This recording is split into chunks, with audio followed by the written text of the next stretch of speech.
Hello and welcome to another episode of With Enough Prep Time. I'm your host, the Nerd Man, and today we're going to continue talking about the Zack Snyder Vanity Fair article. So just before I was reading up on everything that was happening during the Justice League shoots during the Justice shoot, and I'm going to continue on with this article, which is very, very illuminating about what happened on the Justice League shoot and how in some ways it really goes against the narrative that, for instance, Ray Fisher was trying to paint.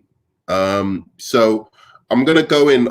We just finished off in the last video, and I'll put a link to the last video down in the description box. But we just finished off with where we were just about to talk about John Berg. Now, John Berg was actually interviewed for this Vanity Fair article, which Zack Snyder was also heavily interviewed for. And which is really, really odd considering the enmity that is supposed to be between them. I don't know if Zack Snyder actually knew that he was going to be appearing in an interview with all of these supposed, people that Ray Fisher has been targeting, which makes me feel, reading this article, that if he did know, that the theory that Zack Snyder is somehow behind, well, I don't know. I think he's encouraging Ray Fisher. I really, I don't know if I'd go as far as channels like Jodie's Corner and stuff like that, but I think he's definitely encouraging some stuff. So let's go into this. So Berg, who's now a production president at Stampede, recalls that duty. Okay, so it's talking about John Berg now. So the story is John Berg and Geoff Johns were sent to oversee Zack Snyder, basically babysit him while he was directing the Justice League. So Berg, who's now a production president at Stampede, recalls that duty as a low point. Recalls the duty of having to babysit Zack Snyder as a low point, right? Okay. It was really tricky and not a position that I love, to be honest, he says. I tried to be forthright about what I thought creatively.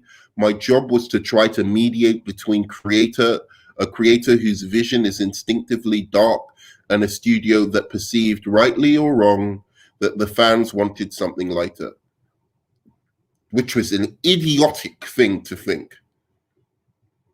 I really don't get your thinking. It's not lighter, you fucking morons. It's good films. That's all they want. Good films. It's not about light or dark. It's a good fucking film that's respectful of the characters. That's all they want. I do think they were a bit harsh on Batman v Superman. I'll be honest. The critics were a bit harsh. But a lot of fans supported Batman v Superman anyway.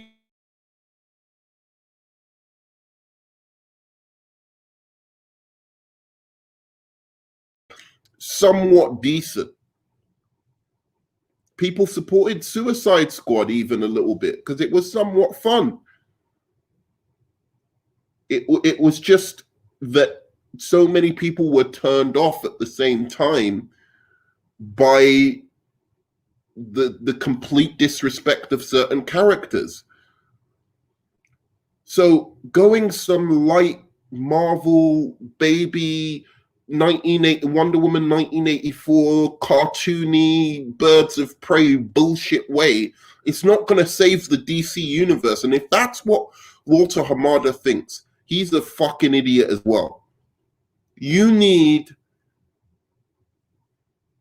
movies like Wonder Woman, movies like Shazam, movies like Joker, movies that have an identity, a directorial point of view, that are somewhat based in the real world, that aren't just complete fucking cartoons, and that deal with the real world emotional issues and baggage without like completely seeping the fun out of, the hero. Like, it's still Shazam. Shazam is still Shazam. It doesn't need to put Shazam in the real world and then drive the character of Shazam through the dirt so that he's unrecognizable. Same with Wonder Woman. She's in World War One. She's in a realistic world war. She's seeing the tragedy and everything of what's going on in that war, but nonetheless, she's still Wonder Woman. Fundamentally, you don't need to turn the universe into a fucking cartoon, and I hope they're not doing that with this Flashpoint and everything. It's so stupid. They have to see now. The cartoon movies have made less money than Zack Snyder movies. Zack Snyder's movies weren't making enough, but the cartoonish ones have made less. God damn, you're dumb. All right. Course correcting from Wonder Woman. They course corrected from Wonder Woman. Why would you course correct from a film everyone loved? I understand course correcting. They always do it, and it's stupid. They course corrected from Batman Returns. It's like, dude, the movie was awesome. Why'd you course correct from that? But fine, at least people were complaining about Batman Returns when they course corrected from Batman Returns. No one was even complaining about Wonder Woman, and you do this fucking massive belly flop from the top rope when you had the guy down for 1, 2, 3. You just had to do another movie like Wonder Woman 1. That's all you had to do. Jesus Christ. It's like it was a fucking slam dunk. All right, I'm done with that rant. But anyway, I hate when they say, oh, we thought fans wanted something lighter. It's like, fuck you.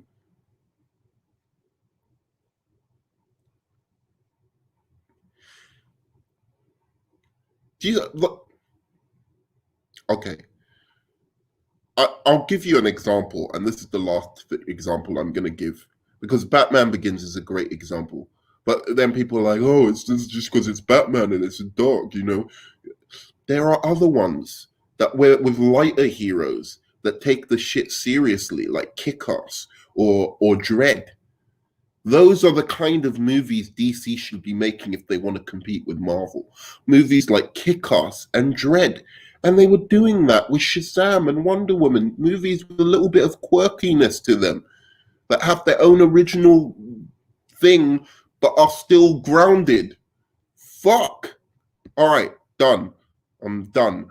So I was respectful of the director and didn't pursue things that were coming at me from the corporate side that I thought weren't in line with what would make the best movie. Good. So John Berg was working with Zack Snyder, and here's Zack Snyder himself talking about John Berg. This is blowing my mind. So Ray Fisher, you're done, bro. Your whole fucking case is just blown up in your face about John Berg and Geoff Johns. Snyder knew why Johns and Berg were on set. You could babysit, he says. Many filmmakers would have bristled at the intrusion, but he was gracious. I doubt that very much. I think the reason that he was probably going, to Ray Fisher and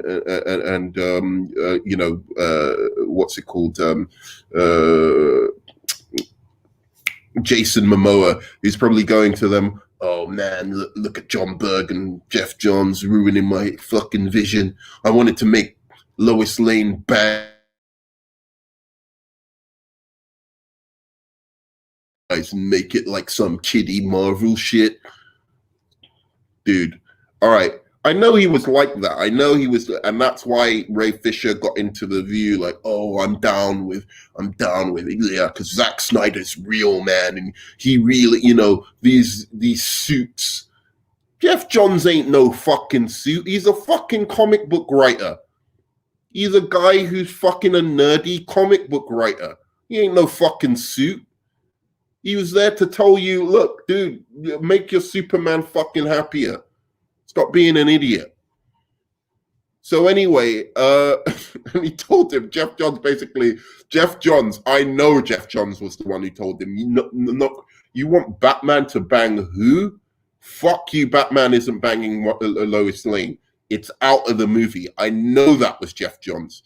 Anyway, but he was gracious. It didn't bother me too much because they weren't that threatening. I just felt the ideas they did have, where they were trying to inject humor and stuff like that, it wasn't anything that was too outrageous. From Zack Snyder, from his own lips, they weren't that fucking bad, Ray Fisher. They were just doing their job, Ray Fisher. They were just sent as fucking studio hound dogs, to ensure that Zack Snyder kept in line this time, and there was no more of fucking Superman snapping necks. That was what they were there for. They weren't these big fucking enemies to that Ray Fisher's trying to make out. It's fucking bullshit. The studio set them on Zack Snyder, got them the fucking bidding. Sorry, if you know wrestling, they were not, they were the two stooges. They were not Vince McMahon. Vince McMahon was the fucking studio. Vince McMahon was the guys who were investing money in this fucking production. So anyway, but Warner Brothers did nick some of his more sweeping notions for Justice League, like adding a romance between Ben Affleck and Amy Adams. I've already done a video on this. If you want to see what I feel about the romance between Bruce Wayne and Lois Lane, you can find out. It's fucking stupid, in short. So the downside of making epics is the studio's financial expectations. For Justice League, Warner Brothers wanted a big round $1 billion dollars in the global box office, which they should have got. It's not like, you know what I mean? They should have got that. And to some extent, let's not completely blame Zack Snyder. They were stupid for doing the third movie, Justice League, as the third movie in a movie universe just to catch up with fucking Marvel. That was idiotic. If they took their time, did a Wonder Woman movie, did a Flash movie, they didn't have to do all the Justice League. Fuck Aquaman. You could have done Aquaman after the Justice League movie. But you needed to do a Batman movie. You needed to do a Superman movie. You needed to do a Wonder Woman movie at bare minimum. But I would have added a Flash movie in there as well, and maybe start hinting at a Green Lantern universe. If you didn't want the Green Lantern for some bizarre reason in your Justice League movie. God, it makes me want to cry. These guys are such fucking idiots. They had it in the palm of their hands, bro. They had it in the palm of their hands, and they just put. If they had Zack Snyder, instead of rebooting Man of Steel, just reboot Batman. They could have got somebody else on Man of Steel. They could have. As soon as Zack Snyder started saying, oh, the fact Lois Lane knows who Superman is so fucking lame, dude. We totally have to fix that. She's going to find out who Superman is, straight away in my movie.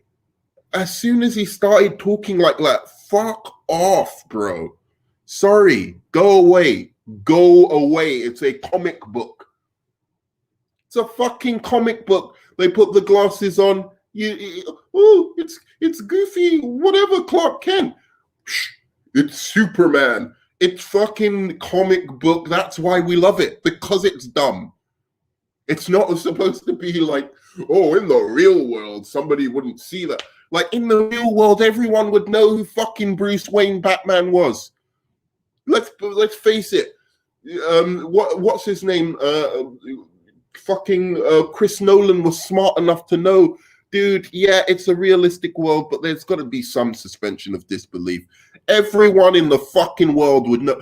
Oh, Bruce Wayne, multi-billionaire, goes away for years and years. We don't see him. Suddenly he comes back, and what do you know? There's, $1 million weapons manufactured vehicles driving on fucking rooftops in the night. Who could that be? And that technology, I'm sure that was commissioned by fucking Wayne Tech. Who would that? Who could possibly have a vehicle that costs so much like that? Who would have that? What, the army sent it? It's just everyone would know who Bruce Wayne was, that Bruce Wayne was Batman. It would be within 2 minutes. It would take a fucking idiot like detective could figure it out. So don't tell me about, oh, the glasses are unrealistic. Like, if you put that, and then, you know, what's the sum total of it anyway? So Lois knows who Superman is because the glasses thing is stupid. But then everyone else is tricked by it. Perry White is tricked by the glasses. Everyone in the Daily Planet is tricked by the glasses. So it defeats its own purpose. If you want to take away the glasses, just say he's Superman all the time. That would have been your best bet. If you wanted to make a realistic Superman without Clark Kent, or without the stupidity of, oh, he wears glasses and everyone doesn't know who he is, the only way you could do it is take the Clark Kent thing completely out. Because it makes no sense, because the criticism that you're saying towards towards Lois Lane about her being too thick to figure out Superman, you have to equally say towards Perry White and everyone who works in the Daily Planet with alongside Clark Kent. It's just a dumb criticism. So all of his ideas for this universe for Superman were just terrible, and they should have known that and said, you know what, Zack, man, it just sounds like you're like a darker guy, man. Do you want to do a Batman movie, like where, you know, where like, let's say it's like a little bit of an older Batman, not too old, but where Robin gets killed? You get to kill Robin. That will really suit your like dark fucking twisted imagination. Anyway, so that was that. So they did this to themselves anyway. I can't help it. I just I've got Tourette's when it comes to Zack Snyder, because everything he does is just so, like, I just love to sit down with him and just talk him through it. Just talk him through it, of how stupid all of his choices were. It just doesn't make any sense, anything he does. Anything he says, it's like no one scrutinizes it. Like, if you just think about it logically for a second, everything he says is dumb. And Warner Brothers are pretty thick themselves, to be honest. They don't know how to manage a universe. They could stop it. I'm going to try and get through this article. All right. Among the issues was the length of the film. There was a mandate from Sugihara that the movie be 2 hours long, says Snyder. That order had a paradoxical impact because it meant eliminating much of the heart and humor the studio also wanted, like the comical romantic subplot between Ezra Miller's Flash and Kiersey Clements' Iris. Exactly. So the studio wanted this, and it's in the Zack Snyder movie. Hence, the Zack Snyder movie isn't the pure Zack Snyder cut. The romance between Ezra Miller's Flash and Kiersey Clements' Iris was the studio wanted it. Can everyone? So this is not Zack Snyder's pure vision of Justice League. You're full of shit. Zack Snyder is putting out a Justice League that the studio already had their fucking big fucking juicy fat fingers in before. And when it's good, when it is good, which I believe,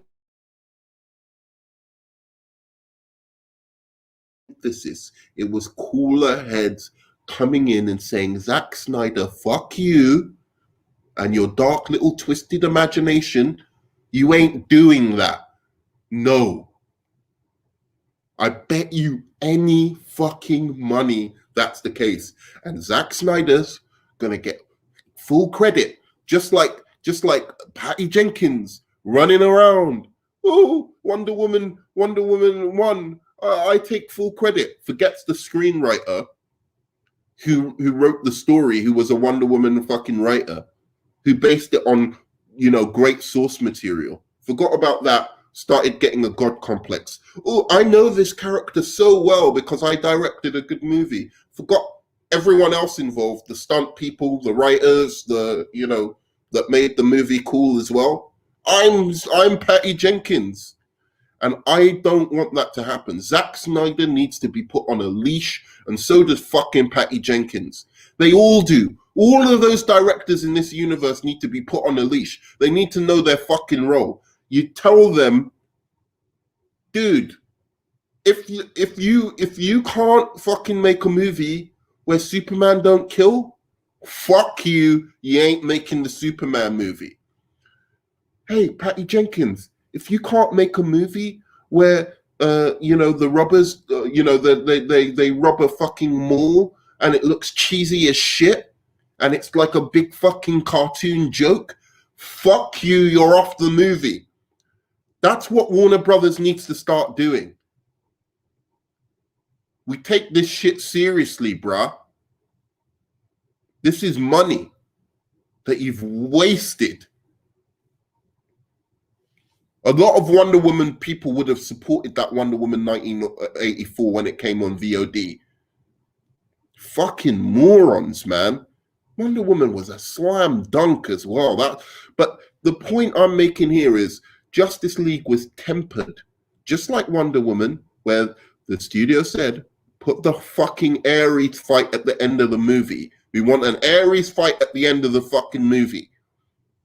Not some hipster, ooh, you know, thing. And instead of Patty Jenkins to take that fucking seriously and direct a proper fucking Ares fight, she was like, oh, all right, I'll just slap on a metal suit on fucking Professor Lupin and leave it at that.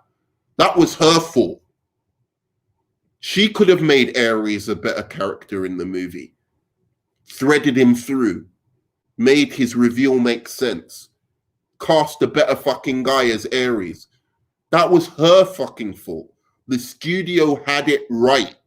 You don't do a Wonder Woman movie without a proper boss battle at the end of the fucking movie. How do we know that? Wonder Woman 1984. Cheetah versus Wonder Woman, not even a fucking proper fight. Bullshit. Patty Jenkins, you take this L.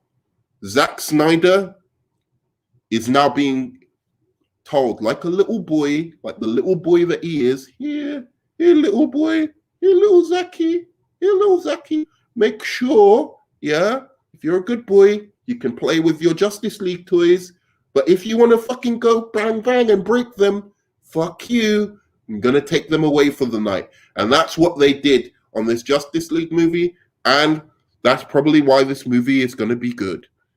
I can tell. So all the Ezra Miller, when everyone's going, oh man, this is so amazing, all this Ezra Miller, Flash and Kirstie Clements Iris stuff. Remember who it was. It was the fucking studio. And I know you guys are going to be like sucking Zack Snyder's balls when the movie comes out.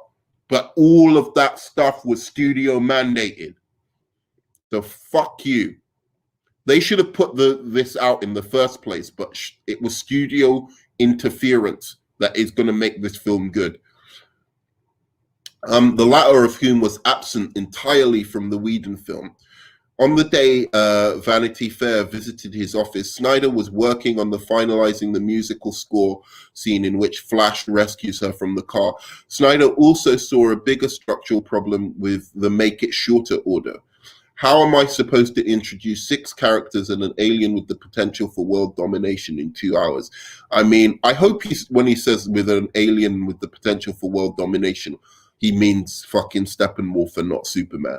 I really hope.